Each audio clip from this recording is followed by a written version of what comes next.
Boa noite, sejam bem-vindos ao Ensaio Geral. Estamos hoje na Póvoa de Varzim, no Cineteatro Garrett, o palco de mais uma edição do Festival Literário Correntes de Escritas, e recebemos no programa de hoje dois dos convidados do festival.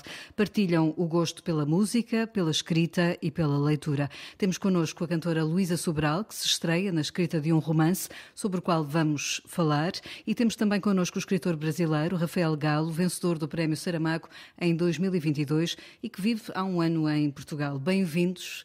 Luísa Sobral, quero começar por olhar este livro, Nem Todas as Árvores Morrem de Pé.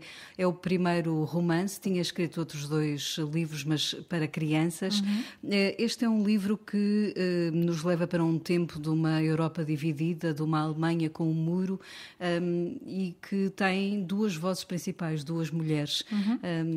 Há aqui também um clima de medo que parece que perpassa todo o livro. Que história é esta que nos traz neste Nem Todas as Árvores Morrem de Pé? Esta história nasceu numa canção.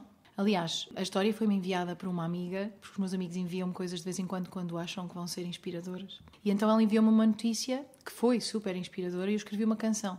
Mas ao contrário das outras canções, esta história continuou a viver em mim e parecia que queria ser algo mais. Não cabia só numa canção? Não. Então continuei a viver com estas pessoas, parecia quase que elas tinham vontade que eu contasse a história delas e o passado delas. E eu sabia que era um casal estrangeiro, vivia em Portugal, e sabia que ela seria da Alemanha de Leste, na altura em que havia o Muro de Berlim. E então comecei a fazer essa pesquisa e a minha ideia inicial até era ser uma peça de teatro, porque é um grande objetivo meu escrever uma peça de teatro.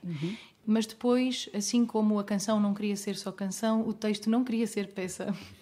E às tantas percebi que era um romance e fui seguindo a história deles. A voz das personagens impôs. Sim, e eles foram-me levando por caminhos que eu não imaginava, mas foi uma experiência espetacular, porque eu estou habituada a vidas muito curtas, porque a canção é uma vida curta. Às vezes é uma vida longa em pouco tempo. Mas aqui eu passei muito tempo com estas pessoas e isso foi uma experiência angustiante, mas ao mesmo tempo muito prazerosa também. E agora os leitores poderão ler este livro, que é lançado também aqui nas Correntes e depois em Lisboa, na próxima semana. Rafael Galo vive há um ano em Portugal, veio de malas e bagagens depois de receber o Prémio Saramago. O último livro publicado em Portugal é o Rebentar, é um livro que escreveu antes do Dor Fantasma, com que ganhou o prémio. É também um livro centrado numa mulher, numa Ângela, cujo filho de 5 anos desaparece. Há também, não digo o clima de medo, mas há aqui o clima da dor em todo este livro. Como é que a Ângela leva a sua vida para a frente depois de um filho desaparecer? Eu acho que essa é a grande questão do livro, assim, sabe, Maria João? Porque é um desses casos, né, de desaparecimento que se chama enigmático, né, quando não se sabe nada do que aconteceu, nunca mais se tem nenhuma pista. Eu sei que tem um caso muito conhecido aqui em Portugal, né, que é o do Rui Pedro, e é um caso mais ou menos similar desse tipo. E logo no começo do livro fala-se que ela não encontrou mais o filho. O livro começa cronologicamente pelo final, porque me interessava também muito tirar isso da frente, né, esse mistério. Eu não queria essa coisa do thriller, do suspense, e realmente que a história seja o processo dessa mãe de se dar o direito de recomeçar a própria história. É isso que está em jogo ali, né? Esta mãe também lhe pediu para que a sua história fosse escrita. Então, é curioso, eu estava escutando a Luísa falar e também teve isso, porque o Rebentar, inicialmente, a ideia era ele ser um conto. Por muito tempo, né, nessas anotações que a gente tem, né, às vezes a gente... Porque nenhuma ideia surge inteira, assim, né? A mente humana, principalmente um romance, uma narrativa longa, é absolutamente incapaz de falar assim, olha, tive uma ideia para um romance e você pensar e vislumbrar o romance inteiro, né? Mesmo um conto, mesmo uma canção, né? Às vezes a gente, não sei, uma canção você pode talvez escrever a primeira estrofe e ficar por anos até conseguir chegar à segunda parte dela, né? E a gente fica ali com aquela ideia, eu costumo chamar de adega, você fala, coloca a ideia na adega e deixa ela fermentar ali um pouco, né? Como se fosse um vinho, assim, numa barrica. E o Rebentar, por muito tempo, a ideia era um conto. Apareceu uma ideia, apareceu um título, apareceu algumas coisas, eu anotava, e começou a chegar um ponto em que eu percebi, falei, poxa, mas eu tô falando de uma história de uma mãe que ficou sem o filho por 30 anos, ficou à espera de reencontrar esse filho, faz a manutenção da casa, arruma o quarto dele, deixa o quarto como estava, por 30 anos, e agora vai recomeçar a vida, quer dizer, quase um filicídio emocional, de uma certa forma, né? Eu falei, essa história não cabe também num conto, ela não cabe em 10, 15 páginas, não tem como. Porque o próprio tempo é uma espécie de personagem, o tempo é uma espécie de cenário ali a ser atravessado. E foi aí que também veio essa história de pensar, bom, então tem que ser um romance mesmo, ele tem que ser maior, né? Eu acho que cada história ou cada ideia pede um pouco esses veículos diferentes. É realmente um veículo assim que não é melhor do que o outro. Mesmo que você fale assim, mas uma Ferrari é melhor do que uma carroça. Não, depende. Se você tem que subir um morro com uma carga, a Ferrari não sobe. A carroça sobe. Então, eu acho que cada história pede um pouco esse veículo diferente, e o Rebentar também foi essa história que, de repente, começou a se dizer, olha, precisa ser um romance. No fundo é como a linguagem musical, é encontrar o ritmo que a própria história pede. No caso de Nem Todas as Árvores Morrem de Pé, Luísa, a Luísa agradece àqueles que, no final, agradece àqueles que ouvem agora a sua outra voz, para além da voz da música. É uma voz literária, mas é muito curioso porque neste livro há também, parece-me, enquanto leitor, há algo de música, porque os capítulos vão sendo intercalados com uma espécie de frases quase de um refrão. Exato, quase um refrão. Há essa estrutura da música também a impor-se? É engraçado porque quando eu fiz um curso de escrita de prosa, porque eu nunca tinha escrito prosa e já fiz há um tempo, e lembro-me de pensar que não sabia escrever prosa porque ia sempre para a poesia. E depois comecei a ler alguns autores com prosa poética e percebi, espera, também dá para fazer isto? Também dá para continuar a escrever música dentro de prosa? Então isto eu sei fazer, ou eu acho que sei fazer, ou eu gosto de fazer, não sei. A partir do momento que eu percebi que havia realmente a liberdade de continuar a ser eu dentro da prosa também, já foi tudo muito mais fácil e fluía muito mais. E eu acho que, se calhar, quem lê este livro continua, como estavas a dizer, acho que acaba por também continuar a ouvir dentro dele, porque sim, tem frases que podiam ser frases de canção, há parte até que são mesmo poemas, mas porque sou eu. Foi essa liberdade de pensar, eu vou ser eu em prosa, então isto sou eu em prosa. E no caso do Rafael, também tem esta linguagem da música, também a colocou numa das suas personagens, no livro Dor Fantasma, com que ganhou o prémio Saramago. O Rómulo Castelo é um apaixonado de Liszt, é um pianista muito exigente com ele. O ter essa formação musical também interfere na arte da escrita? Sim, sim. E eu gostei muito disso que a Luísa falou, de que isto sou eu em prosa, né? Porque eu acho que a música, para mim, ela foi muito forte, principalmente na época da adolescência, né? Em que eu quis ter uma banda, eu queria ser um artista da música nessa época, né? Cheguei a tentar um pouco, mas não consegui ir adiante. Mas eu acho que tem uma formação ali, mais do que educacional, também educacional, claro, pelo tanto que a gente aprende com música. A música é uma linguagem também, né? Com sua própria sintaxe e tudo. E teve, acho que, uma forma de formação mental mesmo, né? Então, eu também penso muito em quase como um cancionista quando eu escrevo. Então, por isso eu acho que também tem muito isso que a Luísa falou, de buscar quase que instintivamente retorno, certos temas, certos motivos, certos refrãos, assim, que voltam no texto, em forma de frases que se repetem, imagens que se repetem, porque na literatura você tende a seguir sempre adiante. Quando a gente compõe uma canção, você tende a voltar, você tende a ser circular. Sim, há quase motivos, não é? São Exato. Motivos que são repetidos e muitas vezes com alguma parte diferente. Exato. Isso é que são os motivos musicais. Eu acho que, se calhar, por estarmos habituados a isso, acabamos por usar isso. O John Fosse, por exemplo, também é um exemplo disso. É um escritor que repete, e ele também tem background na música. Então, acho que isso acaba por ficar em nós. Eu acho que é um pensamento natural. Por exemplo, se você vai compor uma canção e você está com o violão ali, você terminou uma estrofe e você faz um refrão, o seu instinto natural fala assim, bom, agora eu volto para a estrofe. Né? Você não vai lá, agora eu vou fazer uma terceira coisa, uma quarta, mas eu vou sempre para frente. Né? Uma canção que vai sempre adiante seria estranha, né? Você tende, agora eu volto no refrão, eu volto na melodia inicial. E quando eu escrevo literatura, minha cabeça continua funcionando assim. E ambos continuam a pegar no violão enquanto escrevem, vão de vez em quando refugiar-se na música? Continuo, esta é a minha vida também, não é? Por isso, tanto estou a falar sobre o livro como amanhã vou... Tenho um concerto, exato. Por isso, sim, mas são coisas que me fazem sentir de formas completamente diferentes. Eu não sei bem... Este livro, para mim, foi um processo um bocadinho angustiante, só porque eu não estava habituada a não ver um fim. E isso foi muito angustiante para mim. Eu escrevo canções muito rápido, porque eu escrevo canções desde os 12 anos. Não quer dizer que isso seja bom necessariamente, ou seja, que a canção seja melhor por ser escrita rápida, não. Mas eu sou muito prática e pragmática, então vamos experimentar, não é por aqui. E não tenho aquela coisa a dizer, não sabes fazer, não é bom. Já não me acontece, porque já sou mesmo muito pragmática. E consigo fazer uma canção, às vezes em 1 hora, 2 horas, 3 horas. Depois vou lá e vou mudando coisas, mas assim o esqueleto está. Com o livro angustiava-me muito porque eu não havia um fim à vista. Bem-vindo ao mundo dos romancistas, Luísa. Isso é terrível. Mas eu senti taquicardias, eu nunca me tinha acontecido isso antes. Eu sentia mesmo a angústia de acordar com estas pessoas e adormecer com elas todos os dias e pensar... Pois eu às vezes achava que já tinha percebido o fim, mas de repente ela decidia para outro sítio. E ela ia para outro sítio e eu pensava, isto já vai muito mais outra vez, agora vou outra vez, daqui mais uns meses. Agora já estou a escrever o segundo, já vou assim bastante avançada num segundo e eu já não sinto isso. Aliás, eu posso largar, estou calma, às vezes volto e já estou tranquila com o tempo. Mas o primeiro foi muito angustiante. E o Rafael aqui já está a dar alguns conselhos. Sim, não, mas até me surpreende porque eu ia acrescentar justamente isso, assim, falar, olha, você vai ver quando você escreve o segundo, esse processo recomeça todo, assim, né? Outro dia até li um poema do João Cabral de Melo Neto, um poeta brasileiro bem conhecido, que eu gostei muito, que ele fala isso, ele fala que escrever é sempre estrear-se. Cada história nova que você escreve, ele até usa uma imagem, assim, que não adianta o antigo ancinho como ferramenta para esse novo trabalho.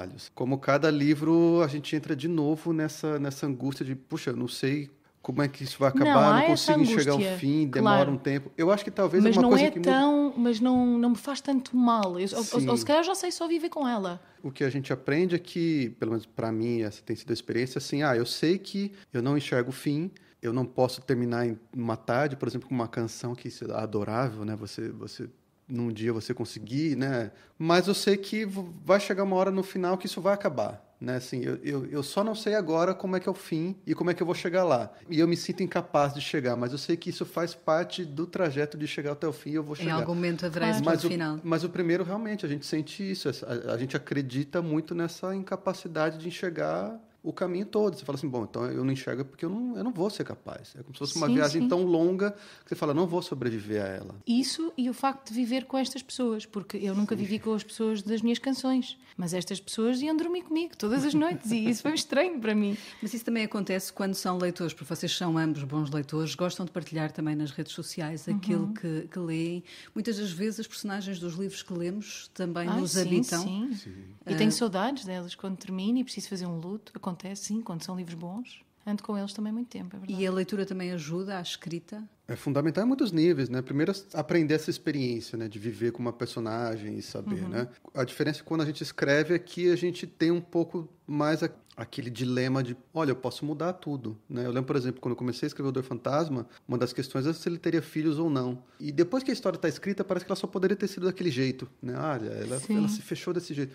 Mas a verdade é que existiu, ou poderia ter existido, mas para mim existiu um Rômulo com 2 filhos, com 3, com nenhum, casado, solteiro, separado, né? É o poder do escritor. Que engraçado. E tu vais tentando ver qual é que encaixa naquilo mas ao mesmo tempo é meio angustiante. Como tudo na vida, né? Saber que você escolhe uma coisa na vida e escolher uma coisa é escolher não para todas as outras, assim, né? Claro. E depois quando escolhes o filho, tens a questão de que tipo de filho? Exato, não é? Porque tudo. Depois isso muda tudo também. Exatamente. É rapaz, é rapariga. Exato. E uma vez que você escolheu, você fala, bom, agora eu escolho que não vai ser nenhuma daquelas outras possibilidades de vida que na ficção você sabe que isso seria até mais simples de mudar do que na vida real. Mas isso é bastante angustiante para mim, assim. E até questões de linguagem, né? Por exemplo, uma coisa que a Luísa falou no começo, assim, que eu me identifico muito também, de conhecer a prosa poética, né? E falar, então pode fazer isso também.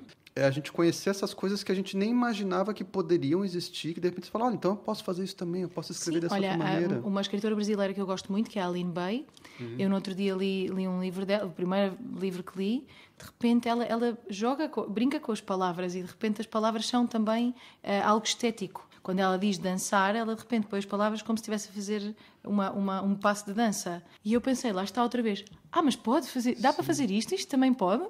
E eu acho que a literatura também nos dá isso, dá-nos todas essas opções, porque na verdade pode tudo. Mas eu acho que de vez em quando é só aquela coisa de todos os caminhos são válidos. Eu acho que a literatura ensina-nos isso. A riqueza da escrita. O Rafael Galo tem um novo livro que ainda não saiu em Portugal, saiu no Brasil, Cavalos no Escuro. É um livro de contos que vamos ficar à espera que chegue a Portugal. No entretanto, no ensaio geral, escutamos a pergunta que Guilherme de Oliveira Martins, o nosso colaborador do Centro Nacional de Cultura, deixou para os nossos convidados. As correntes descritas ocorrem em 2025, num momento especialmente difícil, em que a cultura é chamada à primeira linha, não como matéria ideológica, mas como expressão da liberdade de consciência e da construção da democracia. O romance de Luísa Sobral é de uma grande oportunidade, enquanto exercício de memória, para que não se esqueça a longa guerra que terminou em 1945 e deixou marcas profundas. Em Nem Todas as Árvores Morrem de Pé, Luísa Sobral lança um alerta que tem de ser lembrado. No cenário alemão que nos apresenta, em plena Guerra Fria, o Muro de Berlim é mais do que um símbolo, é uma marca. E a minha pergunta, depois de ler o seu belo romance com uma grande originalidade na estrutura e na representação, é a seguinte: em que medida poderemos superar a realidade distorcida, herdada, e o testemunho chocante que nos afeta hoje, compreendendo que urge distinguir uma lógica de separação e de distância e a exigência de uma solidariedade livre? Para Rafael Galo, autor de um romance que deve também ser lembrado, Dor Fantasma, a minha pergunta relaciona-se com o mal-estar que nos invade por estes dias. Em que medida a ânsia de alcançar a perfeição de Rómulo Castelo, o pianista virtuoso, não nos afeta profundamente, não na expressão artística, mas no modo de organizar a vida e de nos relacionarmos com os outros? Não será a democracia, como o respeito mútuo e salvaguarda da justiça, um modo necessário de lidar com as fragilidades humanas? Luísa Sobral. Agora tem-se falado, por exemplo, a biografia da Maria Teresa Horta, A Desobediente, que é Patrícia um livro maravilhoso, que eu adorei. Para mim foi super importante ler esse livro, porque eu aprendi muito sobre o que foi o pós-25 de Abril, sobre o que foi o livro que as Três Marias escreveram, as cartas, e o censurado que foi, mas o que aconteceu lá fora, em França, todas essas manifestações a favor delas, tudo isso foi muito importante para mim, e exatamente por isso é que eu acho que a literatura tem esse poder de nos continuar a lembrar do que foi a repressão e do que foi a ditadura, porque eu acho que se nós não nos lembrarmos, há uma grande probabilidade de voltarmos a cair neste tipo de regimes. E eu acho mesmo que esse é um dos poderes grandes da literatura. Porque há pessoas que dizem, mas porquê que vamos falar novamente no passado, nessas coisas más? Eu acho que se nós não falarmos nelas, tudo isto que está a acontecer agora de extrema-direita, tudo isto nos pode levar novamente a este passado tão negro. Eu falei sobre este assunto porque a minha personagem me levou lá, mas aprendi muito com a pesquisa que fiz para este livro. E espero que o livro nos fale até mais, no fim de tudo, que nos fale mais de liberdade, até, do que de repressão. A importância também da memória, Rafael Galo. É uma ótima pergunta, porque eu acho que, né, no livro do Fantasma, essa perfeição que o Rômulo busca, ela está mais ligada à questão artística, mas ela tem imbuída esses ideais de perfeição, e muitas aspas nessa perfeição, esse tipo de um ideal monomaníaco, assim, e é uma coisa que eu não sei se isso se traduz tanto a Portugal, em outros países onde o livro puder ser lido, mas, por exemplo, no Brasil, na época que foi lançado, né, ficou muito sensível, assim, claro, diversas pessoas comentaram comigo que, apesar de não haver nenhuma indicação política, né, no livro e do Rômulo, muita gente fala assim, ele provavelmente vota no Bolsonaro, né? Ele se liga, e isso me interessa bastante, assim, falar sobre essas questões, não talvez de forma direta, mas de uma forma que se ligue a todos esses ideais, digamos assim, e fale sobre eles, mas muito no subtexto. Porque se eu falasse, por exemplo, assim, muito claramente, criasse uma caricatura de um bolsonarista, como foram criadas várias no Brasil, né, por exemplo, se eu levo isso para um outro país, talvez aquilo não ressoe muito. Mas eu acho que essa pergunta, ela talvez evidencia um pouco que, sim, se eu não falo disso, mas eu falo dessa outra forma, vai ressoar nesse sentido. A gente sente isso. A gente sente que, por exemplo, porque os discursos, na verdade, são muito parecidos. Não é tão diferente o discurso bolsonarista, do trumpista, cheguista, do cheguista, do nazista, no sentido de que, eles vão mudar os nomes de certas coisas, eles vão mudar um pouco os inimigos, assim. Então, por exemplo, no Brasil, a questão dos imigrantes, ela praticamente inexiste. Você pode pegar o mais fascista dos fascistas lá, não está na agenda dele falar sobre imigrantes, porque não vão muitos imigrantes para o Brasil, isso não é uma questão lá. Vamos brasileiros para fora. Agora sim, aqui em Portugal, sim. Isso começa a ser tornado uma pauta, isso começa a ser tornado um tema, mas, na verdade, o expediente é o mesmo. É encontrar um inimigo que possa ser um inimigo comum, um bode expiatório, que, em geral, é mais fraco e é onde você vai projetar todos os problemas. Então, se em Portugal o preço da moradia aumentou muito e eu não consigo pagar, e é verdade, isso é um problema, de quem é a culpa? não é da pessoa que tem poder aquisitivo para comprar o apartamento onde eu moro e Claro, cobrar de mim. É do cara que vem entregar comida na minha porta. É dele o problema. A culpa é dele. E eu acho que isso sim, e isso você começa a levar isso para um discurso que é sempre o mesmo, de uma certa ideia de perfeição, mas aí que eu quero chegar, no sentido de que perfeição, mais do que você levar a coisa para um lugar e melhorá-la, é você tirar as outras coisas. É você eliminar o que seria imperfeito, aquilo que não corresponde a um certo ideal. E esse ideal, ele é montado de acordo com os poderes que estão, poder de discurso, mas ele vem nisso de eliminar. E no fundo, eu acho que muitos desses discursos extremistas, e nisso sim eu acho que o Rômulo é um extremista, e eu tive contato com várias histórias assim, é esse discurso, é eliminar aquilo que não corresponde, é montar um certo ideal de perfeição e eliminar o que não corresponde àquilo que está no cerne do discurso eugenista do nazismo e está no cerne dessa conversa hoje, por exemplo, que eu acho que é a principal dos extremistas da extrema-direita, que é culpar, assim, o imperfeito é o imigrante. O imperfeito indiano, ou brasileiro, ou de Bangladesh, ou mexicano, no caso dos Estados Unidos, sul-americano. Mas tem sempre um que, na verdade, é uma questão de disputa de classes. A xenofobia, ela se disfarça de, é uma questão nacional, uma nacionalidade, de cultura. Não é. É uma questão de disputa de classes. Eu estou pegando uma classe inferior dentro do contexto, estou falando, você é o problema. Não é o rico que me explora que é o problema. O problema é você que é mais pobre do que eu, que está abaixo de mim em alguma hierarquização social. E eu incito uma guerra nesse meio, assim, sabe? Em geral, de cima, né? Porque o de cima nunca vai falar assim, o problema de você aí do meio sou eu. Não, o problema de você do meio é o de baixo. Vai lá e bate no de baixo. Não vem aqui me ameaçar. Então, eu acho que sim, acho que esses ideais eles são bastante perigosos, assim. A importância também de lermos, sobretudo também isso que fica aqui bem explícito, a importância de lermos literatura para nos abrir a cabeça. Agradeço a Rafael Galo e a Luísa Sobral terem estado neste ensaio geral. Agradeço também à organização das Correntes de Escrita ter-nos cedido este estúdio improvisado no Cineteatro. A assistência técnica foi de José Luís Moreira. Voltamos de hoje a 8 dias. Boa noite e bom fim de semana.